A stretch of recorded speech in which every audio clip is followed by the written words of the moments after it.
Hello. हाँ बोले ना, का हाल बा हो? हाल के रौरा छोड़ी, होली के दिन नजदीक आ गई और रौरा आइम कि ना आइम? हमार होली ऐसे ही बीती। अरे छुट्टी के अर्जी तो देले बानी हो, लेकिन हमरा लगता कि इस साल छुट्टी ना मिल पाई। सगरो रंग गुलाल उड़े लगल, सबके मरद घरे आ गई और रौरा आइम कि ना आइम हम कुछ नहीं जानत। रौरा आवे के बा, अब रौरा कैसे आइम ई रौरा जाने।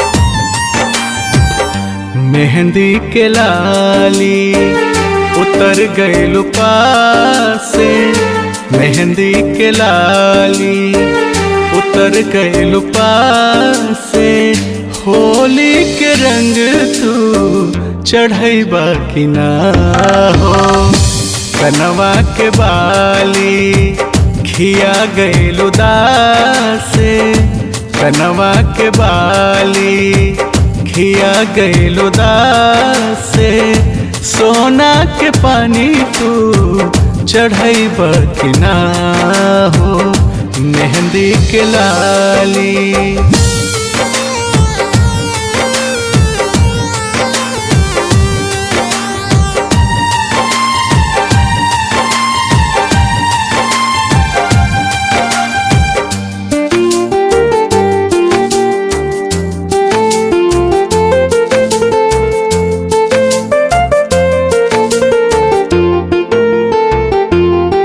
होली के रंग में सब कुछ रंगाइल, हर चीज त ढेर चटकार लगला,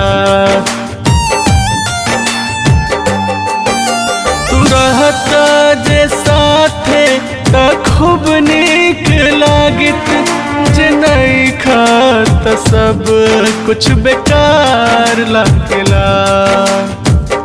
हर रंग आके हमके चिढ़ावे, हर रंग आके हमके चिढ़ावे, सुना गलिया गुलाल तू लगई बाकी ना हो, मेहंदी के लाली उतर गईलो पासे, मेहंदी के लाली उतर गईलो पासे, होली के रंग तू चढ़ई बाकी ना हो, मेहंदी के लाली।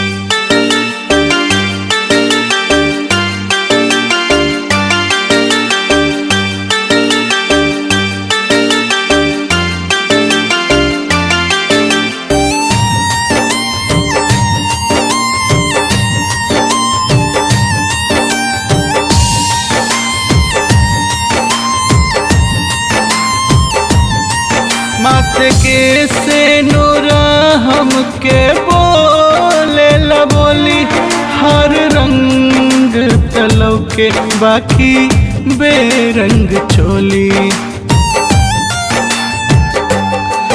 जे रहता तू साथे त बग बग बरती, चंदा भी लजाइत करती ऐसन ठिठोली, बेरंग दहिया मोंटी बाबा के आसे, बेरंग दहिया मोंटी बाबा के आसे, अपना हाथवा से रंगवा लगई बाकी ना हो, मेहंदी के लाली उतर गईलो पासे, मेहंदी के लाली उतर गईलो पासे, होली के रंग तू चढ़ई बाकी ना हो, मेहंदी के लाली।